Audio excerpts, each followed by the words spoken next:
Hello दोस्तों, कैसे हैं आप लोग। आशा करता हूं कि आप सकुशल होंगे। मैं आपका दोस्त मनीष। आपको पता है कि एसएससी जीडी एग्ज़ाम अब बहुत ही करीब है। लगभग 25 से 30 दिन बचा हुआ है और इसी बचे हुए दिन में हम लोगों को question practice, revision, mock test भी लगाना है। तो बहुत सारे एस्पिरेंट्स क्या होते हैं, मॉक टेस्ट को लगाते हैं लेकिन उनको मॉक टेस्ट में नंबर नहीं आ पाता है। मतलब जितना मार्क्स आना चाहिए, जितना क्वेश्चन अटैम्प्ट होना चाहिए, उतना नहीं कर पाते हैं। तो आज हम जानेंगे इसको ओवरकम किस तरह करें और किस बेसिस से अपना मॉक टेस्ट लगाएं कि मतलब इसका सही अप्रोच क्या है। आपको इसी अप्रोच को सीखना है। तो मैं भी जब प्रिपरेशन कर रहा था एसएससी जीडी का, तो मैंने भी इस चीज़ को अपने मतलब डेली लाइफ में, डेली रूटीन में फॉलो किया और तब जाके इसी तरह से मैंने मॉक टेस्ट को दिया था। तो सबसे पहले देखिए, बहुत सारे एस्पिरेंट्स क्या होते हैं, मॉक टेस्ट लगाने से पहले वो क्या करते हैं, रिवीजन नहीं करते हैं। मतलब हम यदि किसी कॉन्सेप्ट को पढ़ रहे हैं तो उसके बेसिस पर आपको क्वेश्चन की प्रैक्टिस करना अनिवार्य है। मतलब ये देखना है कि आप क्वेश्चन को प्रैक्टिस कर रहे हैं कि नहीं। जैसे यदि आप प्रॉफिट एंड लॉस पढ़ रहे हैं तो आपको प्रॉफिट एंड लॉस पर मल्टीपल वैरायटी ऑफ क्वेश्चन को अटेम्प्ट करने हैं। खुद पेन पेपर लेकर उसको सॉल्व करना है, उसके बाद आप मॉक पर जाइए। ये नहीं कि आप एक मतलब छोटा सा कॉन्सेप्ट पढ़ लिए, 2-4 क्वेश्चन कर लिए, उस पर तुरंत मॉक पर आ गए। आपको पता है मॉक देना अलग बात है और घर पर प्रैक्टिस करना अलग बात है। मॉक में एग्जाम वाला फील आता है, मतलब हम किस तरह से एग्जाम देंगे, सिर्फ आपको एग्जाम वाला फील देगा वो। तो क्वेश्चन प्रैक्टिस वो अपना तरीका से करते हैं। आप उसमें एक बनाओ, उसको सही अप्रोच ढूंढो, 1 घंटा में बनाओ क्वेश्चन, आधा घंटा में बनाओ। लेकिन मॉक में आपको क्या होता है, सीमित समय रहता है। इसलिए आपको मॉक देने से पहले सबसे पहले क्या करना होगा, जिस भी विषय का आप दे रहे हैं या आप फुल मॉक लेकर लगा रहे हैं तो फुल मॉक तभी लगाएं आपका मैथ कंप्लीट होना चाहिए। कंप्लीट नहीं तो कम से कम बेसिक कॉन्सेप्ट क्लियर होना चाहिए। रीजनिंग आप पढ़े हुए होना चाहिए। जीके आपको अच्छा से मतलब नॉलेज होना चाहिए। आप हिंदी या इंग्लिश जानते हैं तो उसके बारे में पढ़िए पहले, उसके बाद आप फुल मॉक को अटेम्प्ट करिए। और फुल मॉक में भी अटेम्प्ट करने का क्या होता है, बहुत सारे एक्सपीरियंस क्या होते हैं, मतलब एक ही क्वेश्चन पर दे देते, एकदम दे रहे समय दे रहे हैं। और आपको पता है कि एग्जाम्स में हमारे पास सीमित समय होता है। पहले तो 1.5 घंटा था, लेकिन अभी कितना है, ओनली वन आपके पास 60 मिनट है। और इसी 60 मिनट के डेडलाइन के अंदर ही आपको क्या करना होगा, अपने पेपर को कंप्लीट करना होगा। इसलिए आपको अपने घर पर एनालाइज करना होगा, सही अप्रोच को पहुंचना होगा, ताकि हम एग्जाम में बेस्ट कर पाएँ, अपना बेस्ट दे पाएँ। तो सबसे पहले क्या करना होगा, मॉक देने में आप क्या करें कि मैथ, तो आपको ये नहीं कि पहले आप मैथ सॉल्व करें या रीजनिंग करें या हिंदी कर दें या जीके कर दें, ऐसा नहीं। जैसे आपके पास 60 मिनट टाइम है तो 60 मिनट में सबसे पहले आप, यदि आपको मैथ आ रहा है तो सबसे पहले आप मैथ जाइए। नहीं कि मैथ गए तो सारा समय खा जाएगा, नहीं। मैं जब भी एग्जाम देता हूँ, यदि उस पेपर में मैथ है तो सबसे पहले मैं मैथ को सॉल्व करता हूँ, उसके बाद रीजनिंग को सॉल्व करता हूँ, उसके बाद ही कोई सब्जेक्ट। क्योंकि मैथ मेरा थोड़ा मतलब पसंद का सब्जेक्ट है, इसलिए हम उसमें कम समय दे पाते हैं, मतलब कम ही समय में अच्छा कर पाते हैं। इसलिए आप क्या करें, ये नहीं कि किसी क्वेश्चन पर लगे रह जाना, कोई क्वेश्चन हमको नहीं आ रहा है, आपको छोड़कर आगे बढ़ना।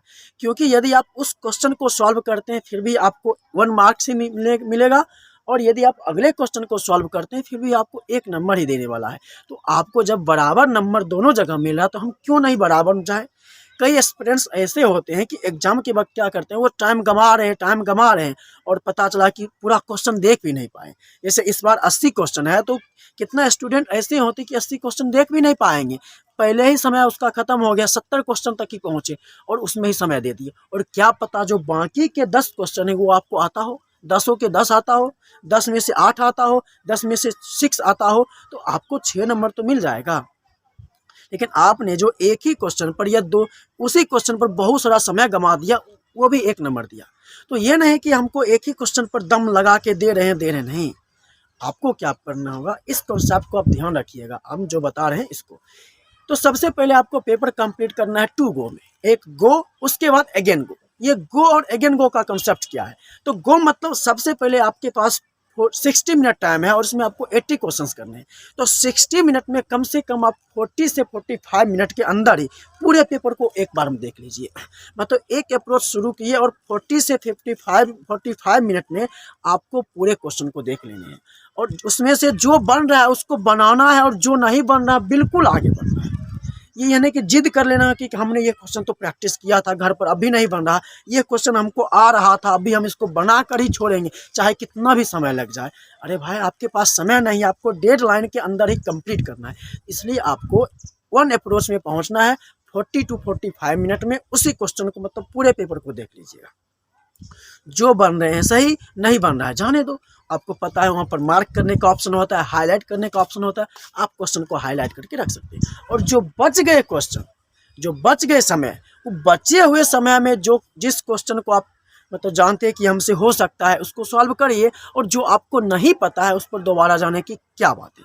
जैसे आपको मैथ का कॉन्सेप्ट थोड़ा सा भूल रहे हैं तो आपको मतलब सोचते हो कि अच्छा थोड़ा सा दिमाग लगाएं तो सॉल्व हो सकता है, तो आप उसको देखिए। यदि आप कोई जीके का क्वेश्चन भूल रहे हैं, उसको दोबारा देखने से क्या फ़ायदा, क्योंकि आपको पता है कि जीके में हम वही क्वेश्चन को टिक करेंगे जिसके बारे में हम जानते हैं। तुक्का तो हम लगाएंगे नहीं, तुक्का लगाए तो क्या भरोसा सही हो या गलत। जीके में सबसे हल्का, यदि हम जानते हैं तो टिक करो, नहीं जानते हैं तो नहीं। 20 क्वेश्चन है, 20 क्वेश्चन कितना मुश्किल से आपको 4 to 5 मिनट लगेंगे, उससे भी कम लगेंगे। मतलब 10 मिनट के अंदर आपका मैथ और जीके और हिंदी हो जाएगा। और 50 मिनट में आपको क्या कर लेना है, रीजनिंग और मैथ को करना है। और 50 में से भी आपको कोशिश करना है कि हम 40 मिनट में ही 40 क्वेश्चन को अटैम्प्ट कर लें। और बाकी के जो 10 क्वेश्चन है, मतलब 10 मिनट है, उसमें बचे हुए क्वेश्चन का रिव्यू करें। तब जाके आप क्या करेंगे, एग्जाम में बेस्ट देना। और आप यदि आप घर पर भी मॉक देते हैं तो आप इसी तरह से दीजिए मॉक। ये नहीं कि मॉक लगाए और जो गलत हो गया क्वेश्चन उसको छोड़ दिए। नहीं बाबा, आपने जो क्वेश्चन गलत किया है, आपने जो क्वेश्चन को मतलब गलत कर दिया, उसको आपको देखना है कि हमने गलतियां कहाँ पर की। उस गलतियों को ओवरकम करके फिर से आपको क्या करना है, अगले मॉक में सुधार करना है कि हाँ मैंने यहाँ पर कॉन्सेप्ट भूल रहा था, मैंने यहाँ पर गलती कर दी है, ये क्वेश्चन हमको आ रहा था, हमने गलती टिक कर दिया। तो एग्जाम में भी वैसा ही हो जाता है। आप जो सोचते नहीं एग्जाम में सही हो, एग्जाम में और भी प्रेशर बढ़ जाता है। वहाँ पर आपका मतलब ये जो माइंडसेट रहता है वो घर वाला माइंडसेट नहीं काम करता है। आपको एग्जाम में एक नया इन्वायरमेंट मिलता है, उसके अनुसार ढलना पड़ता है। इसलिए आप कोशिश करें जो मॉक में गलतियाँ कर रहे हैं उसको ओवरकम कीजिए, उसको जितना चाहे आप उतना रिड्यूस कर दीजिए।